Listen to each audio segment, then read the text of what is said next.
Hello everybody, my name is Jeremy and welcome back to the Kanto region. Available now for the first time ever in beautiful, luscious 4K resolution. Hello, welcome back to the show. Thank you for being here. This is actually, in my timeline here in the real world, this is the first episode that I am recording the commentary for after the premiere of Kanto Region Episode 1. So, may I say now, with the insight of the actual passage of time, with the knowledge of what the response to that episode was, may I say a resounding, wow, what a response. Thank you, everybody. It's been awesome seeing people be so excited about a new Cities Skylines 1 project. My expectation right now is that I'm just going to kind of keep going on this series for as long as it feels good to do. And I think that's kind of going to be it for the channel for the time being. I was having a lot of fun with Foundation, but I've found myself kind of lacking motivation to do a whole heck of a lot with the Riverlands. I don't know, I don't find myself wanting to open the game very much. Luckily, it's not really like Cities Skylines in that if I do decide at some point that I do want to go back to it, it's going to be a lot easier for me to just pick that up again. You know, it's not like there's game-breaking updates happening all the time. It's not like I'm using a million mods that are going to go outdated and stuff. I think I'll be able to just pick it up again if I really truly want to. And as for Thunder Zoo, well, the reception to those videos couldn't possibly have been worse. I don't think I've ever put something out with such a resoundingly flat response. You can go ahead and check the view counts if you want to see a brutal own. I absolutely... I overestimated how interested people would be in those videos. I think my past two have not even broken 1,000 views, which is pretty abysmal, I must say. So I think those are probably going to be done for now. I don't imagine that the YouTube algorithm is too thrilled with me having these sort of, 5,000 to 10,000 view videos followed up by 600 view videos. I think it probably is going to start punishing me for that. So I'm going to go ahead and just lay off of the Planet Zoo videos for a little while. If you're particularly interested in what I was doing in Planet Zoo, if you want to see some of the builds from the other 7 videos that I recorded, go ahead and hit me up on Discord. I will happily show you some screenshots of the stuff that I made, but I can't really be putting that stuff on the channel anymore, it seems like. And that's a bit of a shame, but, we live, we learn, and I guess, if I'm being honest, a 2-video-a-week clip was probably going to be a bit too much for me to sustain going forward. Other housekeeping stuff, I am bringing back channel membership. If all goes according to plan, you should be able to sign up as a channel member now if you would like to. For $5 a month, you'll get early access to videos. I'm going to try, I can't make any promises, I'm going to try to always have at least 1 or 2 early access videos available at any given time. I used to try to do a month's worth of videos ahead of time.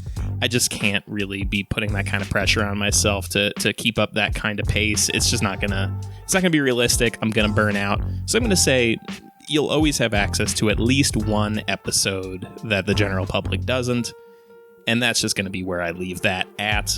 So go ahead and sign up for channel membership if you want to support the channel further. I would sure appreciate it. And let's get into talking a little bit about what we're doing on screen right now. So at the moment, we're working on a pretty big expansion of Pallet Town.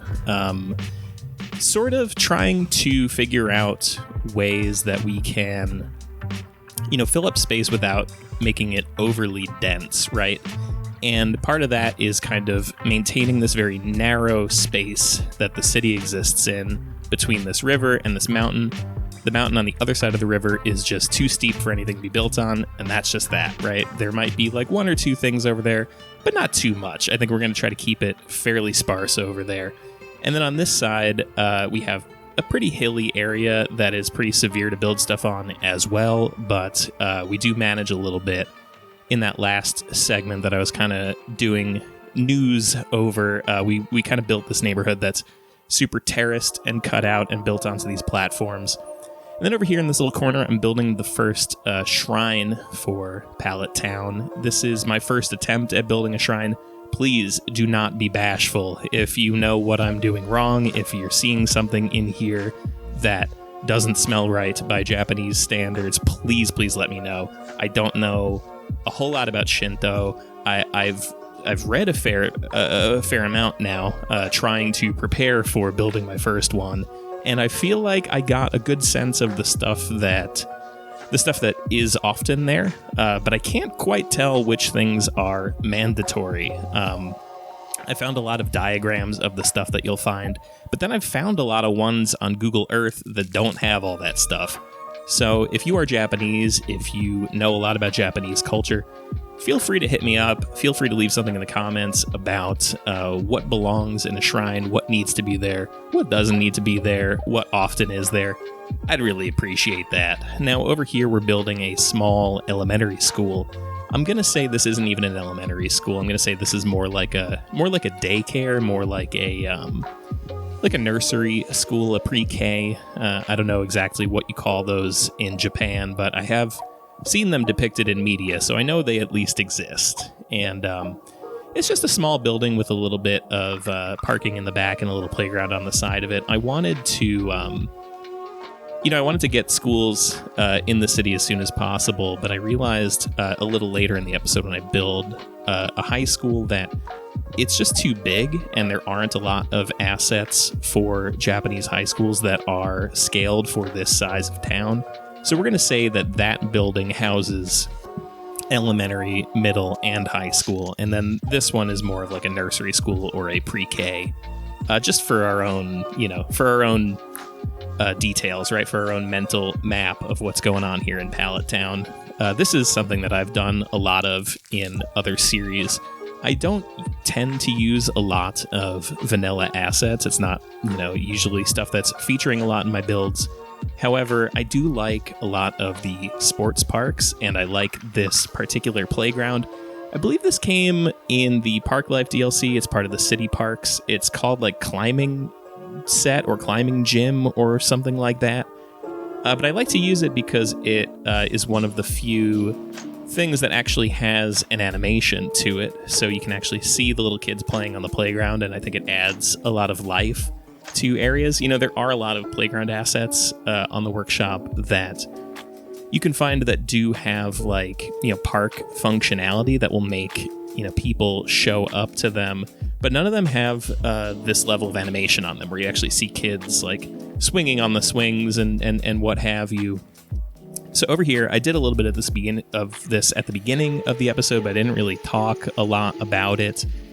Doing a lot of these rice fields, and these are really nice assets. They're just very rigid, right? They're all rectangular, and that's kind of it. So, and if you look at Google Earth, if you look around Japan, you don't really see a ton of super rectangular rice fields. You do see a lot, and especially in places where it's really spread out, and you see a lot of rice patches. Kind of big industrial scale farms.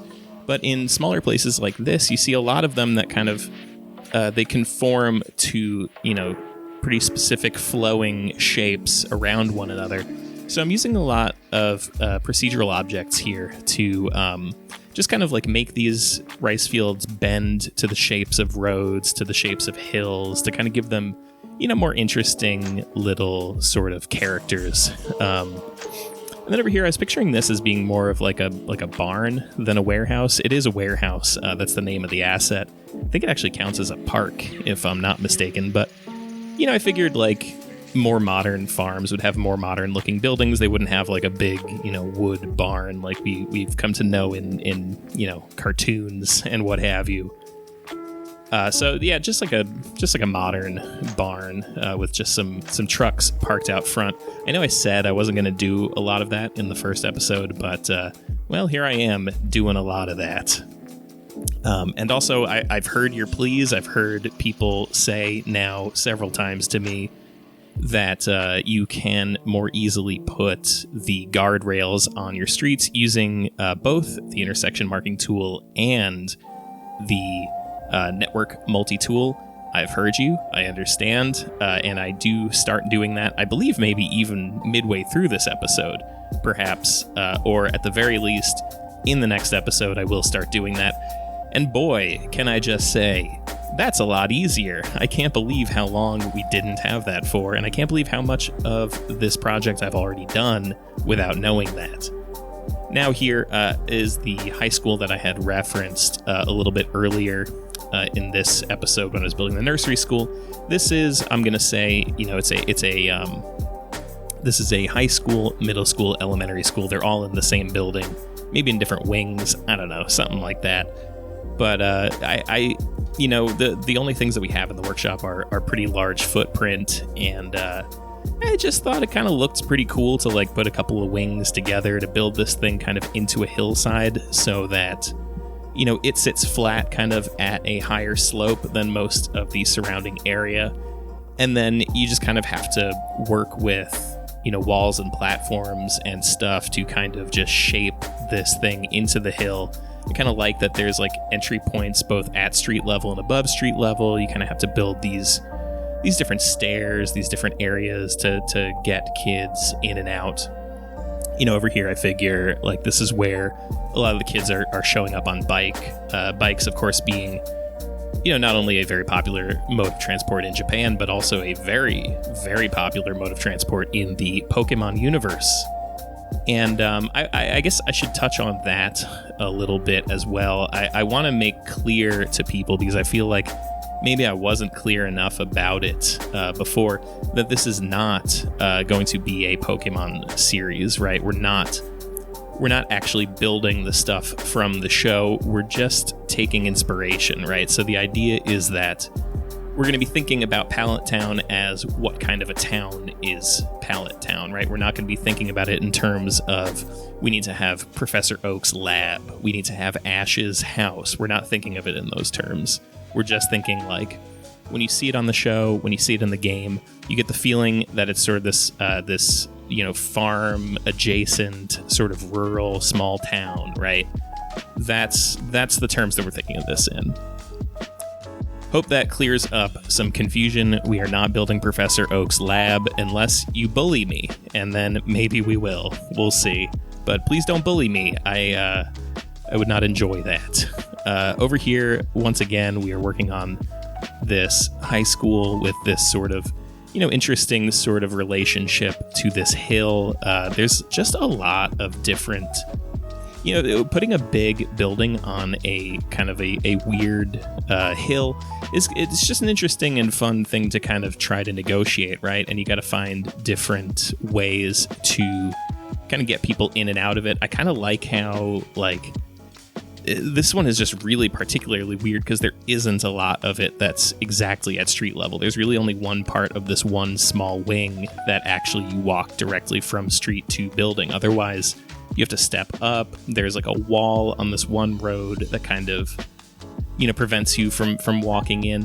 It just was a fun and interesting project to negotiate, and that's kind of why I ended up making this so big, right? Because I guess I could have put fewer wings on it and made it a little more in scale to the town, but where's the fun in that? It's kind of fun to mess around and try to figure out how to make this work. Speaking of making things work, this was an interesting one. These are there's like a set of Japanese baseball fields, which it's interesting. There's a lot of different variations available in this pack. I want to say it's like something like 35 or 37 or something crazy like that. There's a ton of them. And they all are like this, where it's just kind of like a floating line pattern as a building, right? There's no grass underneath it. There's no actual platform. So you kind of have to put it on flat land, or you have to do what I'm doing, which is kind of build it into a hill and then kind of use ploppable surfaces to to make it actually make sense in its context. And I think if you look at this one too close, you're gonna notice like it's a little bit janky. It's a little bit stupid looking, but if you look at it from afar and you squint a little bit, I actually think it looks pretty cool. You be the judge of that, I suppose. Let me know in the comments if you think this looks cool or stupid.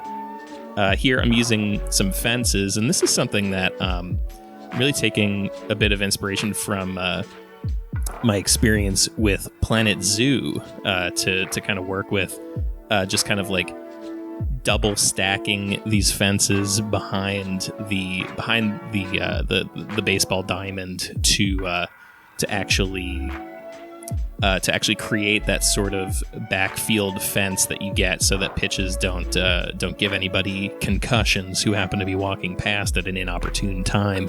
Now here you're going to see me do something. I'm kind of in the process of relearning this game, figuring out how it works again. I guess I didn't have a mod that stopped fires, so that house burnt down and all these trees got messed up. They'll be fixed, in a few hours, but kind of annoying. Didn't realize that was something that I had to be paying attention to at this time. And another thing, I'm kind of trying to relearn what my workflow was when I was kind of at my peak of playing this game. So I did a lot of building and sort of like half detailing, and then thought to myself like, well, I'll just go back and put all the trees and details in when I'm done. And then we kind of get to this point and we're like, oh, geez, we're actually pretty far into this build and we've done a lot and there's no trees anywhere. So now you're just going to see me scramble going back through a bunch of stuff that I've already done and just putting trees everywhere because, you got to do it at some point, and this is that time. Just trying to find like interesting color combinations. I think these trees are... they're called Crimson Kings. They're by Mr. Mason, and I think they kind of serve decently as Japanese maple. And if I'm not mistaken, I was a little confused about this when I began the project, but I think there are some Japanese maples that turn red in fall, and some that are just always red. And I think we're just going to say that those are standing in for Japanese maples that are always red. Of course, I have many cherry blossoms around this city, which sets this series pretty firmly in springtime when everything is flowering, so I feel okay about that. I think we can all feel okay about that. It's springtime here in the Kanto region. There's our flower tree right there. Anyway, we are just about at the end of the episode. I want to thank you so much for watching, for spending your Friday with me. My name is Jeremy. Find me on Twitter at JeremyThunder. Support the channel either at my Buy Me a Coffee link or by becoming a channel member. Thanks so much, and I will see you in the next one.